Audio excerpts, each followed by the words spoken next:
Agradecer la invitación a participar en esta posibilidad de conversar con ustedes sobre una especie de visión del Estado, ¿no? Porque me habían planteado varios puntos posibles a ser enfocados a lo largo del día de hoy y yo he escogido dos puntos. Uno que tiene que ver con liderazgo en la época de crisis, cuáles son las experiencias propias que uno ha aprendido y, por supuesto, una visión del Estado en medio de la fragmentación actual, cómo construir un consenso nacional que priorice la educación, el desarrollo técnico por encima de los intereses partidistas. Respecto a lo primero, yo diría que el Ecuador no ha dejado de vivir en crisis, ¿no? A veces parece que saltamos de una crisis a otra y a veces empeoramos también, ¿no? En el sentido de que cuando yo miro, y justamente ayer estaba en una reunión en que conversábamos sobre los eventos del año 97, había ambiciones políticas, machismo, toda una serie de situaciones que se vivieron y que me tocó vivir y enfrentar en la política de más alto nivel ecuatoriano, ¿no? En la presidencia de la República.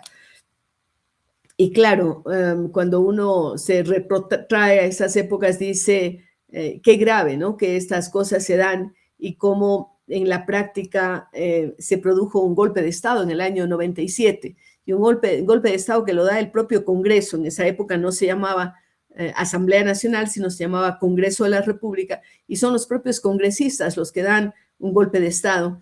El Congreso en esa época estaba liderado por el Partido Social Cristiano con el diputado Heinz Meller, que después, pasados los años, hay una entrevista en La Posta que les invito a verla, en la que él reconoce el error que se comete, ¿no? Y lo grave que fue el hecho de no permitirme mantenerme en la presidencia de la República. Entonces, claro, uno tiene que aprender de esas lecciones, pero cuando me preguntan qué haría ahora luego de haber aprendido, yo diría que lo mismo.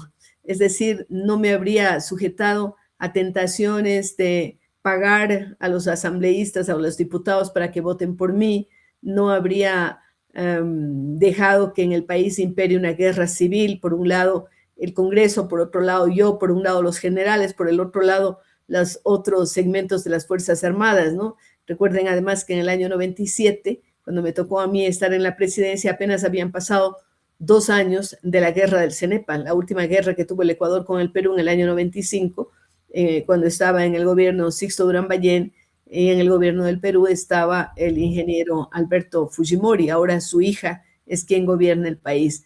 Entonces son situaciones que nos obligan a pensar cómo actuar, cómo debemos hacerlo. Tal vez digo, lo único que cambiaría es no creer tanto en la gente, ¿no? Porque yo en general le doy crédito y valor a las otras personas y a veces estas otras personas le defraudan.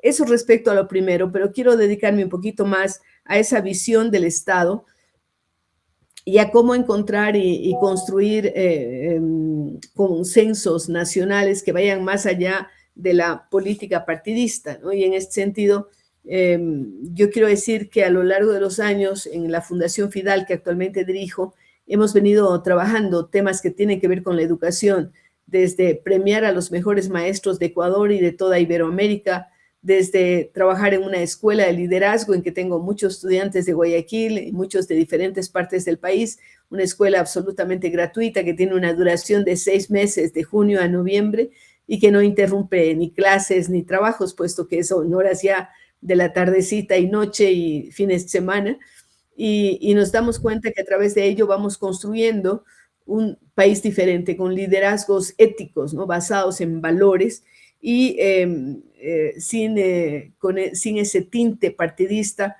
pero por supuesto pensando que la política es un medio para servir, no para servirse de ella. Desgraciadamente, en los tiempos actuales prima aquello de que rápidamente se produce el enriquecimiento, mientras la mayor parte de la población sufre, no tiene acceso a bienes de primera necesidad, etcétera.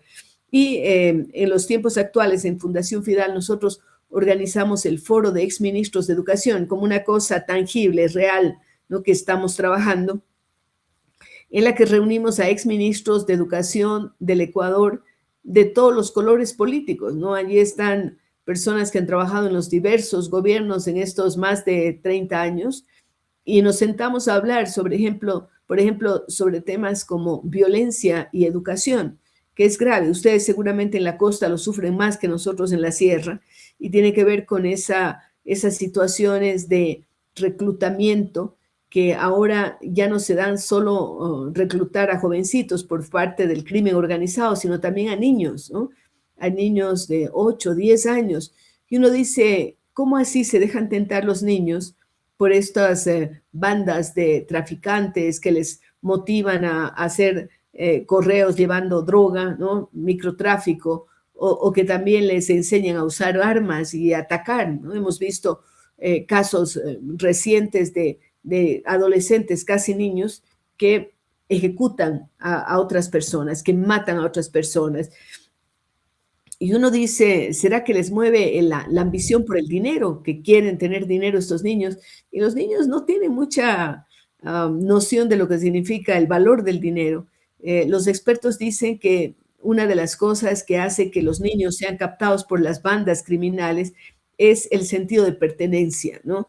El niño, el joven, no se siente parte de la familia. Las familias están muchas veces desorganizadas, son desestructuradas y esta situación hace que los niños y los jóvenes se sientan un poco abandonados, no tienen a quién recurrir en la casa. Además, ahora hay mucha mediación de aparatos electrónicos, cada uno con su celular, no dialogan en las pocas veces que se ven, a lo mejor en la hora de la comida de la noche o desayunando, ni siquiera se hablan.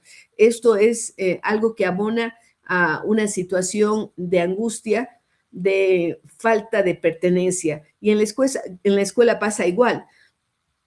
En cambio, la banda les da un sentido de pertenencia en lo malo, porque también hay lo bueno, ¿no? Pero en lo malo, en el sentido de decir, sí, yo soy parte de esta banda, me siento parte de este grupo, tenemos objetivos comunes de robar, de asaltar, de consumir droga, ¿no? Todo esto, y esto hace que ellos desarrollen un sentido de pertenencia horrible, negativo, con las bandas del crimen organizado.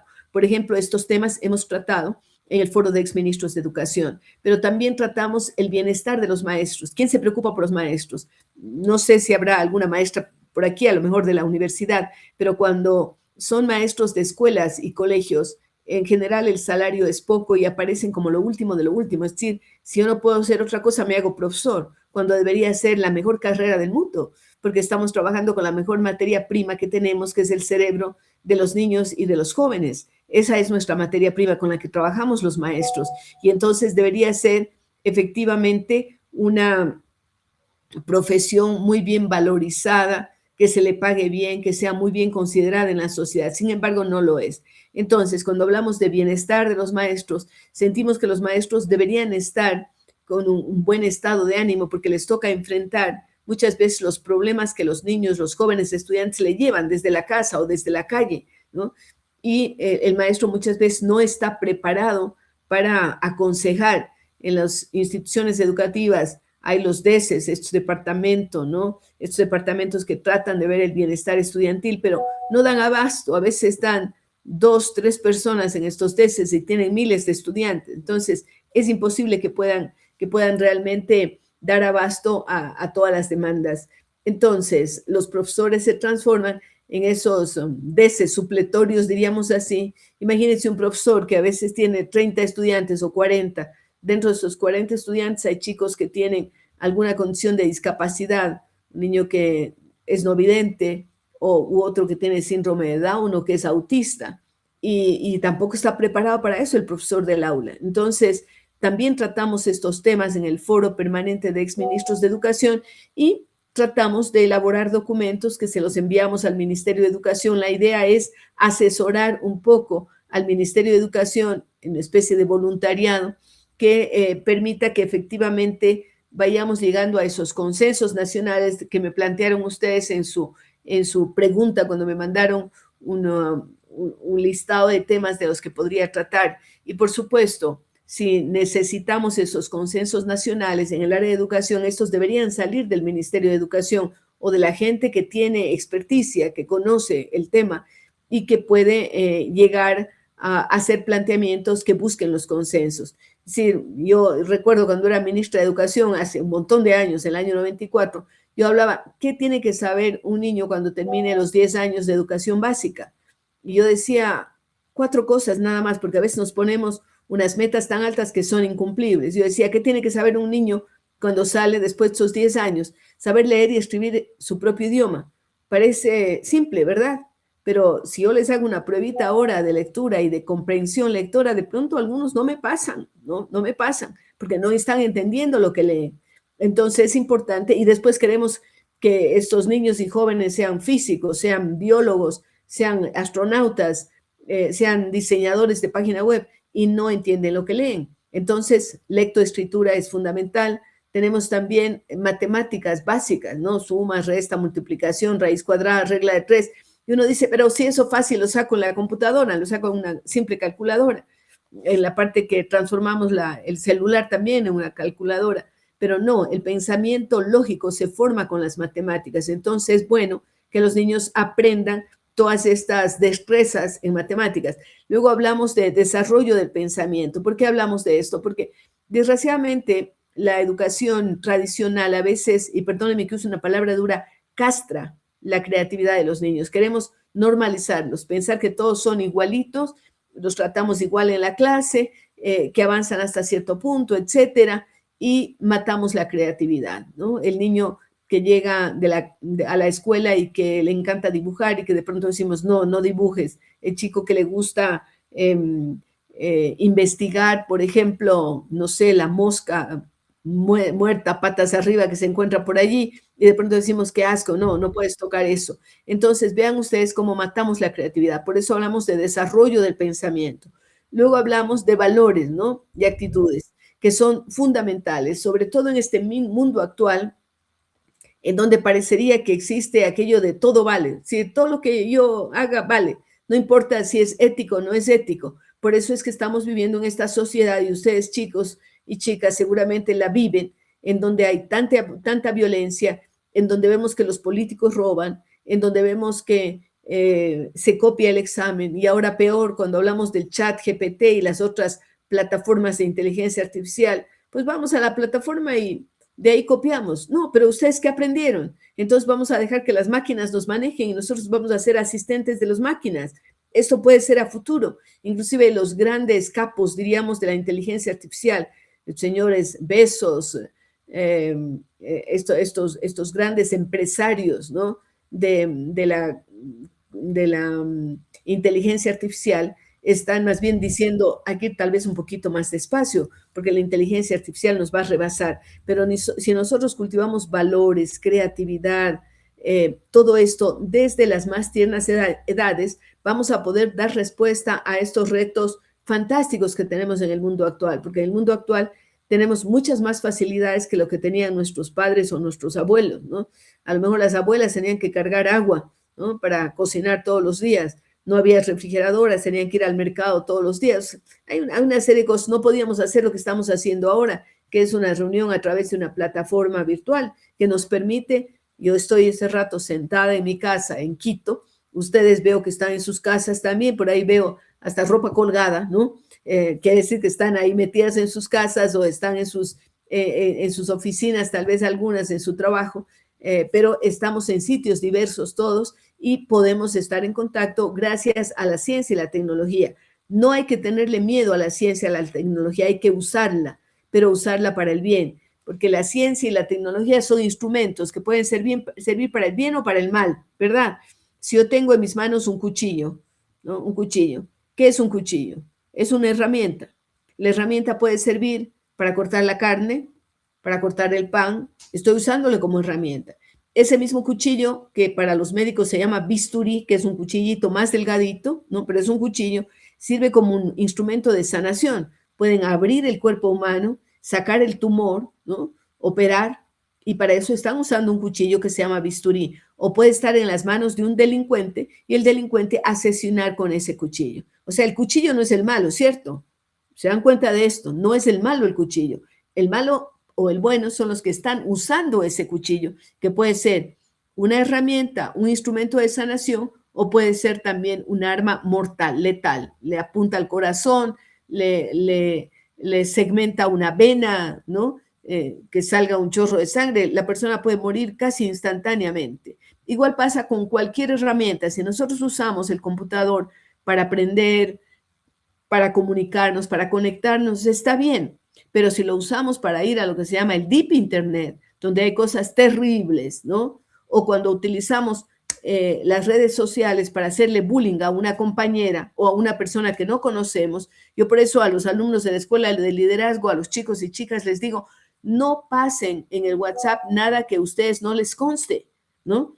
Si ustedes oyen hablar o les pasan un WhatsApp que le están hablando mal de una chica, o de un chico también, o de un personaje cualquiera, no lo pasen si es que no han comprobado, y más todavía porque ustedes son estudiantes de comunicación. Ustedes tienen que ir a la fuente, tienen que ir a la verdad y tienen que contrastar varias fuentes, porque ahora precisamente con inteligencia artificial, ustedes saben que se puede fabricar casi todo, la imagen, la voz. A mí me pasó hace unos meses que tenía que dar una charla en chino, para China, diríamos así. Y yo les pregunto a esas personas de China, digo, ¿quieren que les mande la grabación? Era un video que tenía que mandar. ¿Quieren que les mande en español o en inglés? Que yo puedo hacerlo. Dicen, no se preocupen, mándenos en lo que sea. Bueno, no pasaron ni 2 horas, ellos me mandaron lo que yo les había mandado traducido al chino y era yo misma hablando en chino. O sea, había hasta una sincronización entre la voz y la forma de mover mía los labios. Y bueno, a poco de eso, yo tenía que mandar también una charla para Corea. Y yo no sé ni chino ni coreano, por supuesto. Y el chico que trabaja conmigo en la productora, porque yo tengo un programa de televisión, ustedes saben, yo soy comunicadora, no sé si esto se dijo en el currículo, pero soy comunicadora también. Le digo, Eduardo, ¿qué tal si hace? Dice, no, yo lo puedo traducir al coreano con inteligencia artificial. Y exactamente igual, parecía que yo supiera hablar coreano. Quien no sabe, que no sabe, que yo no sé hablar ni coreano ni chino, diría, vaya caray, esa señora aprendió a hablar en coreano y en chino, o puede ser en ruso o en lo que sea, y le hacen decir a uno cosas, por supuesto que podrían no ser las adecuadas, ¿no? Entonces, vean qué interesante es todo este tema de la ciencia y la tecnología utilizada para bien o para mal. Yo les decía, pues yo tengo la suerte de haber sido comunicadora al comienzo sin estudios de comunicación. Yo empecé muy jovencita, primero a dar clases en un colegio, a los 17 años fui profesora y al mismo tiempo en el diario El Mercurio de Cuenca, el diario El Decano, el más antiguo, importante de los medios de comunicación de la provincia de La Suay. Recuerden que yo soy de Cuenca, aunque ahora vivo en Quito. Me pidieron que escribiera editoriales y de pronto me encontré yo una chica de 17, 18 años escribiendo en la página editorial. Antes los periódicos tenían más peso que lo que tienen ahora. Ahora por el tema de redes sociales, diarios digitales, etcétera, la prensa escribe y a veces también la televisión y la radio van perdiendo peso, pero yo diría que también pueden coexistir, ¿no? Puede haber una versión digital y puede haber una versión en físico, en papel. A mí me encantan las en papel. Debe ser porque soy antigua. A ustedes probablemente les gusta más lo online, pero lo que es en papel también a uno le interesa. Entonces, empecé muy temprano, como les decía, a escribir en un periódico, luego me cambié a otro periódico, etcétera. Después se me ocurrió fundar un periódico en Cuenca con mi hermana Claudia, yo estudiaba Derecho, ella estudiaba Periodismo, y dije, ¿por qué no hacemos un periódico? Empezamos con un semanario que se llamaba el Semanario Austral, por los años 90, imagínense, hace un montón de años, y luego le hicimos diario, y éramos dos jovencitas que nos arriesgamos a lanzar un periódico. Fue la primera vez que un periódico es fundado por mujeres. Después, por circunstancias de orden económico, pues el periódico no siguió adelante, pero a mí me quedó el bichito y durante ese tiempo, mientras estaba al frente del periódico, también estudié periodismo, estudié comunicación. Entonces, para mí la comunicación es una necesidad vital. Hasta los tiempos actuales yo tengo un programa de televisión en Telerama, tengo un programa de radio, en Radio María, que es una radio nacional que se escucha muchísimo, una radio católica. Yo hago un programa de entrevistas y también estoy en la prensa escrita porque escribo todas las semanas para el diario La Hora de Quito y a nivel nacional, que ya se ha vuelto solamente virtual, antes era físico. También escribo cada 15 días para el diario El Telégrafo de Guayaquil, escribo para el periódico Ecuador News, es un periódico de migrantes ecuatorianos en los Estados Unidos, en Nueva York, y también nosotros en la fundación editamos dos revistas. La revista que se llama Edu News, que es una revista dirigida a maestros, que es en papel, pero también está la versión online, y otra revista dirigida a más jóvenes que se llama Verde Ecuador, en donde tocamos temas ambientales, de turismo, etcétera, y que es una revista bimestral, o sea, cada 2 meses. Entonces, estoy bastante activa en medios, escribo para algunos medios en el exterior también, mantengo una columna en Times de Europa y en otro de la India, en donde escribo regularmente, y entonces sé lo importante que es la comunicación y por supuesto estoy en buena parte de redes sociales, no en todas, porque si no me paso la vida entera revisando las redes, pero también estoy en las redes, lo que me permite estar en contacto con diferentes países, con diferente gente. Veo que se segmenta, ¿no es cierto? Los jóvenes a lo mejor usan más Instagram, TikTok, ¿no?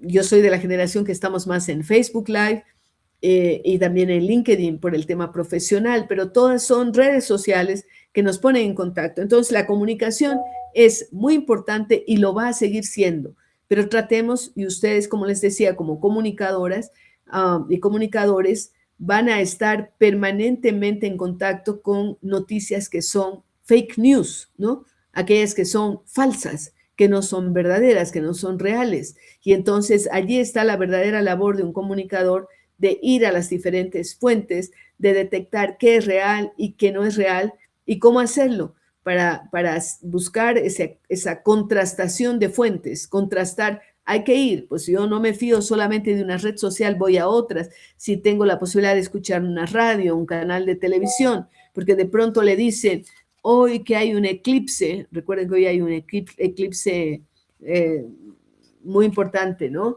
De pronto dicen, y salió inclusive en el New York Times, y hoy lo comentaba con mis hermanas, y les decía, salió la noticia de que el mundo por unos segundos va a perder la ley de la gravedad, ¿no?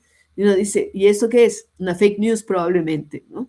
Y así, hasta a veces en los medios de comunicación se hacen eco de cosas que no son verdaderas, pero para ello está la labor de investigación de los comunicadores, de los periodistas, de quienes estamos tratando de comunicar, de hacer ostensible algo a una comunidad mayor, a una comunidad más grande. Entonces, sí hay cómo construir consenso, sí, no es fácil, no lo es, pero tenemos que seguir intentándolo. A pesar de que podemos fracasar muchas veces, hay que buscar esos consensos que planteen, por ejemplo, que la educación tiene que ser uno de los aspectos más importantes para un gobierno. Yo diría educación, salud, empleo y en los actuales momentos seguridad son las 4 áreas en las que debería haber consensos, porque por supuesto, lo uno va de la mano de lo otro. Si no hay educación de calidad, los jóvenes no ven un futuro. Si no hay posibilidades de trabajo, igual. Si es que los niños tienen altos índices de desnutrición infantil, como los niños ecuatorianos, o tenemos índices de embarazos adolescentes, por ejemplo, o de violencia, por supuesto, la sociedad no camina, no se desarrolla. Entonces, tienen que ser atacados por esos 4 flancos, diríamos así, sin descuidar preocupación por el ambiente, sin descuidar el aparato financiero, etcétera. Pero los 4 que he mencionado son los más importantes y en torno a esos 4 deberían los gobiernos buscar consenso, es decir, bueno, podemos discutir otras cosas, pero estas 4 áreas vamos a declararlas prioritarias y a ello le vamos a dedicar más recursos y vamos a trabajar de manera más eficiente. Esa es mi percepción y mi visión de esto que ustedes me han pedido, de una visión de un Estado. Un Estado tiene que garantizar la seguridad, fue creado para eso. Los Estados aparecieron para evitar que la gente nos matemos unos a otros, como era en la ley de la selva, antes del famoso llamado Pacto Social de Rousseau. También el tema de educación y de salud tiene que ser inversiones del Estado y la posibilidad de generar empleo, no porque el Estado dé empleo a la gente, sino porque se den las condiciones en un país para que haya inversión tanto nacional y extranjera, y esa inversión es la que va a generar empleo. Esa es la realidad. Bueno, yo llego hasta aquí, agradecerles por haberme escuchado y si tienen alguna pregunta estoy a las órdenes.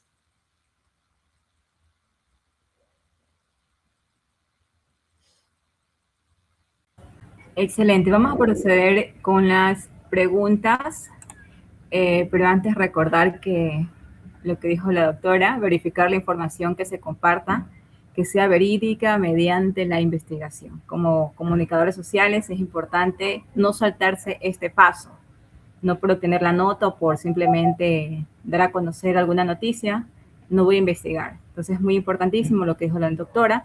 De igual manera, utilizar la ciencia y tecnología para el bien y que el consenso en salud, educación, trabajo y seguridad represente el conjunto de acuerdos mínimos entre el Estado y la sociedad para así garantizar derechos fundamentales, mejorar la calidad de vida, impulsar el desarrollo humano y también prevenir riesgos laborales o sociales a nivel nacional. Es importantísimo los consensos que habló la doctora. Muy bien, entonces ahora sí procedemos a las preguntas. Estudiantes pueden realizarlas y para eso iniciamos con Talía Criollo. Por favor, adelante con su pregunta, la escuchamos. Muy buenas tardes. Bueno, mi pregunta es, ¿cómo se puede evitar que una crisis sea utilizada únicamente para tomar decisiones políticas y lograr que también sirva para generar cambios positivos para el país? A ver, Talía, primero la forma mejor es elegir bien a los gobernantes, ¿no? Para buscar gente que realmente vaya a tomar decisiones acertadas. Luego, es cierto que las crisis determinan que existan medidas que pueden ser desde la subida de impuestos o de las combustibles, como hemos visto en los últimos tiempos, pero también hay que tener una exigencia de preguntar a dónde van destinados los recursos, a dónde van destinados los recursos que se obtienen de impuestos, por ejemplo, o de alzas de combustibles, porque efectivamente podríamos caer en que solamente se está extrayendo de la población los recursos, pero no sabemos a dónde van. Entonces, por allí hay que tener un nivel de madurez, exigir madurez política a los representantes que hemos elegido. Recuerden que ahora estamos entrando en un proceso electoral bien importante, porque a veces la gente solo presta atención cuando se elige presidente, vicepresidente y asambleístas, pero las autoridades locales son importantes. Vean cuántas autoridades locales están en la cárcel ahora, ¿no? O han tenido que fugarse porque tienen malos manejos. Entonces, presten atención. Por ejemplo, yo digo, cuando uno elige asambleístas y si veo que los candidatos asambleístas me ofrecen obras, yo ya por esos no voto. ¿Por qué? Porque un asambleísta no puede hacer obras. Esa no es su función, tiene que legislar y tiene que evaluar lo que hacen las otras funciones del Estado, pero no puede hacer obras. O sea, un asambleísta que le dice, yo voy a hacer una cancha para esta comunidad, está mintiendo porque no puede hacerlo. Entonces, tenemos que nosotros aprender qué es lo que puede hacer y no puede hacer una autoridad y exigir aquello para lo que nosotros lo elegimos. Espero haber respondido, Talía, a tu cuestionamiento. Muchas gracias. Perfecto, vamos con el estudiante Luis Solís. Adelante con su pregunta.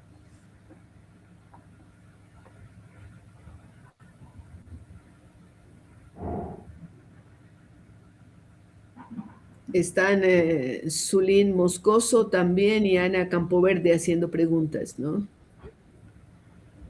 Sí, Luis Solís tenía el micrófono abierto, no sé si va a hablar. ¿Tuvo algún inconveniente? Pasemos a la siguiente pregunta, Luis, si estás ahí.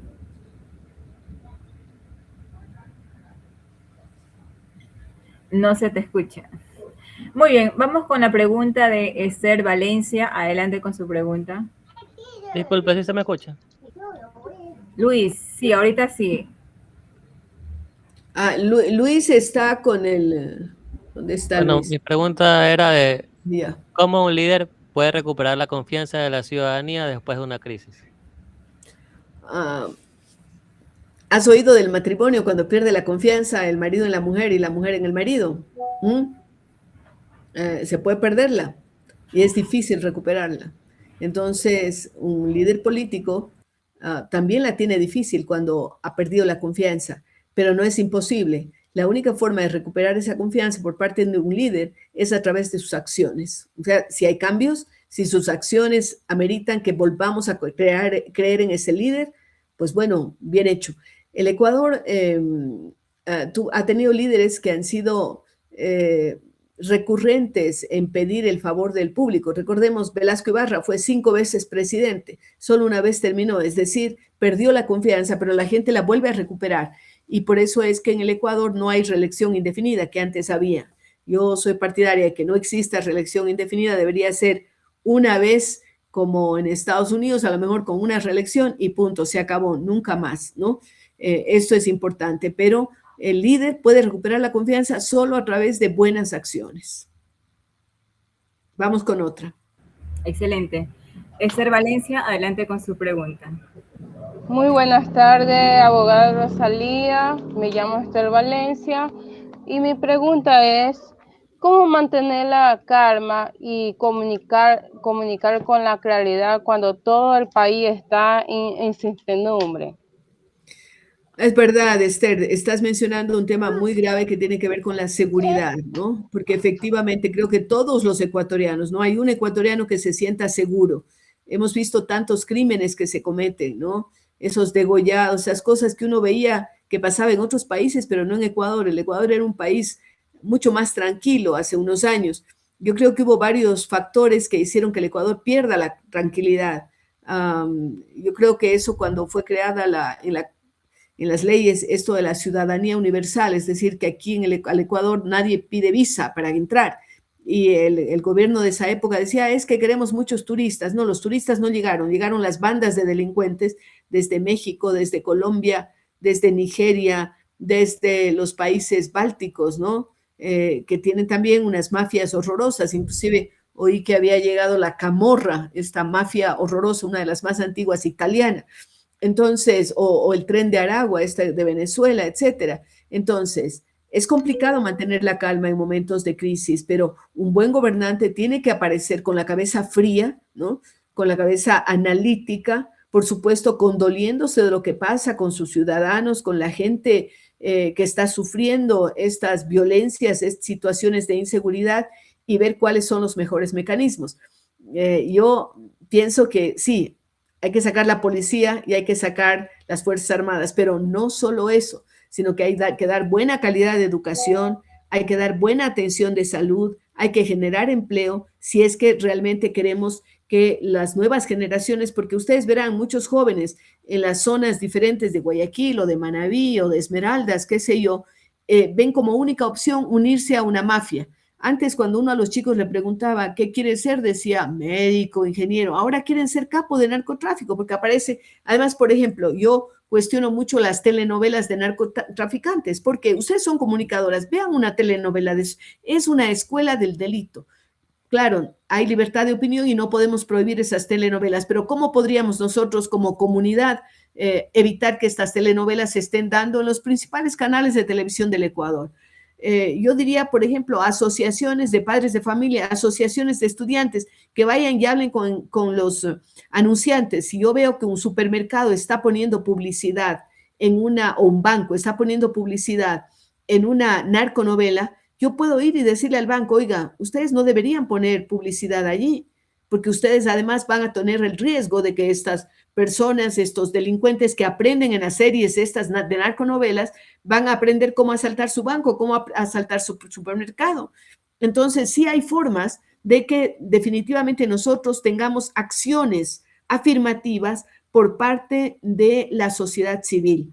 De esa forma podemos ir llegando a mejores relaciones. Por supuesto, el cambio no se puede dar de la noche a la mañana. No tenemos una varita mágica para decir ya esto se arregló, no hay violencia en el Ecuador, pero hay varias acciones. Trabajo conjunto con otros gobiernos. Ojalá ahora que hay un gobierno afín al nuestro en Colombia y en Perú, que hay gobiernos, pues bueno, que se pongan de acuerdo. Yo digo, ¿cómo es posible? Ustedes no se han puesto a pensar como comunicadores que hablemos del crimen organizado, o sea, que el crimen se organiza y no hablamos de los gobiernos organizados, o sea, que los gobiernos no se han podido organizar y los criminales sí. Esto es gravísimo. Así es que por ahí va mi respuesta, Esther. Excelente. Muchas gracias por sus palabras. Estoy muy agradecida. Zulín Moscoso, adelante con su pregunta. Buenas tardes. Sí, mi pregunta es, ¿considera que Ecuador necesita nuevos liderazgos políticos? ¿Y qué cualidades deberían tener esta nueva generación? A ver, sí creo que son necesarios, aunque recordemos que el presidente que tenemos es súper joven, ¿no? Entonces no podemos decir la vieja política, porque si están jóvenes en el gobierno, yo veo varios candidatos y ministros y todo bastante jóvenes, pero esos jóvenes tienen que estar bien formados. Por eso en la Fundación Fidal tenemos la Escuela de Formación para el Futuro, el Centro de Formación con su Escuela de Liderazgo, y allí ponemos énfasis en valores, en conocimiento de la realidad nacional, en media training, conocimiento de la realidad internacional, tienen coach, etcétera. Les invito a ustedes a que estén atentos el próximo año, podrían matricularse en la Escuela de Liderazgo, porque allí estamos formando los líderes que el Ecuador necesita. Nosotros tenemos un eslogan que dice, con mejores ecuatorianos tendremos un mejor Ecuador. Y es cierto, si hay mejores ecuatorianos, el país va a estar mejor. Entonces, sí necesitamos nuevos liderazgos, pero esos liderazgos tienen que ser éticos, basados en valores. De lo contrario, no sirven mucho.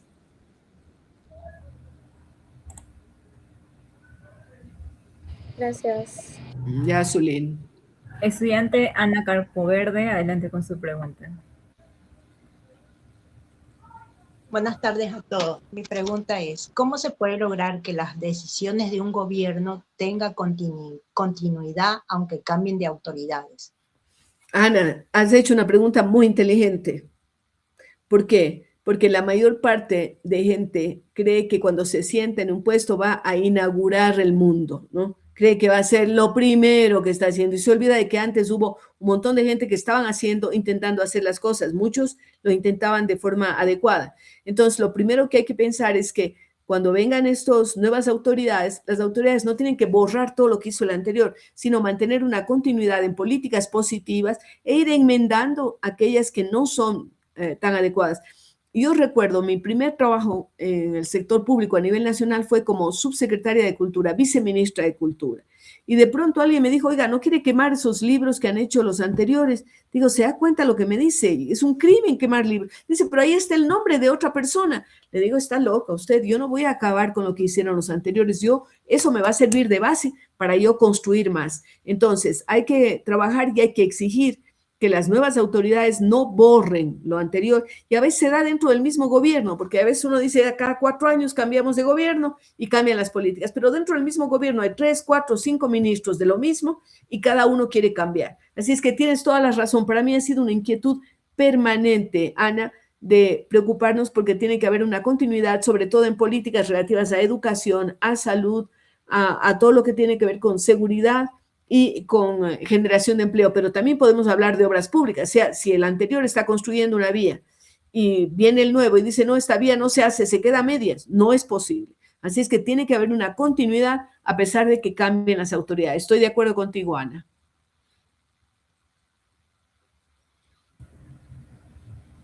Excelente. Daisy Atupaña, adelante con su pregunta. Buenas tardes, mi pregunta es, ¿qué considera más importante en una crisis? ¿Tomar decisiones rápidas o tomar decisiones consensuadas? Daisy, creo que va a ser una buena periodista porque me pones difícil con esa pregunta. Yo diría que no solo lo uno ni lo otro. Por supuesto, hay que tomar decisiones que tratemos de conseguir consensos, pero hay momentos en que la crisis es tan grave que tienes que actuar rápido. Es igual que un incendio, ¿no? Si hay un incendio, ¿tú qué haces? Tratas de apagar las llamas, no estás preguntando a la gente qué haré para apagar las llamas, ¿te das cuenta? ¿Ah? Entonces, no es cuestión de decir siempre hay que tomar decisiones rápidas.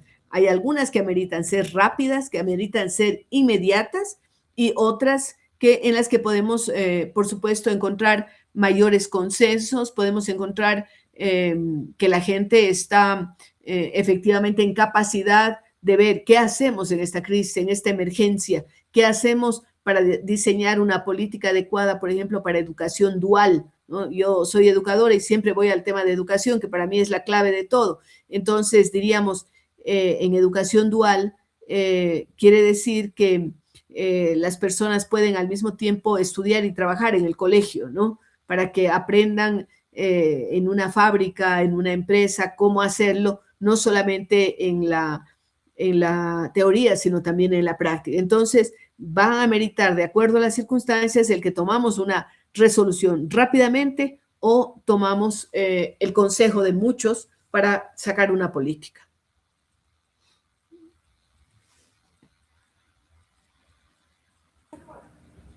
Muy bien. ¿Hay alguna pregunta adicional que desean realizar? Tenemos apenas 5 minutos porque yo tenía programado con ustedes hasta las 6 y después de las 6 tengo que irme, ¿no? Pero bueno, si hay alguna pregunta estoy a la orden, si no agradecerles a todos. Espero que les hayan servido estas reflexiones. Una persona que ha vivido ya bastante y que ha tenido bastante experiencia, que ha trabajado aquí. Ustedes oyeron mi currículum. Actualmente soy presidenta de la UNIR, de la Universidad Internacional de La Rioja, que es una universidad española. Estamos a las órdenes en esta universidad. He trabajado en Egipto, como en la Biblioteca de Alejandría, la biblioteca más antigua del mundo. He trabajado en la Enciclopedia Británica, una de las enciclopedias más importantes del mundo. He trabajado y trabajo en varias universidades, en ONGs. Viví una temporada en el Brasil y viajo constantemente. Acabo de regresar de Taiwán recientemente de dar unas conferencias allá. Así es que me alegra mucho haber estado con ustedes y bueno, siempre a las órdenes, ¿ah? Y que tengan una buena tarde. En ese momento agradecemos a la doctora Rosalía Arteaga por darnos esta excelente conferencia, enseñarnos también todo lo que realiza. Entonces, muchas gracias, doctora. Gracias, Jacqueline. Y un gusto. Y estudien mucho, no dejen nunca de prepararse. Uno nunca puede dejar de aprender. Todo el tiempo uno tiene que estar aprendiendo de manera formal o informal, pero es muy importante. Bueno, así es. muy bien. Hasta luego. Gracias.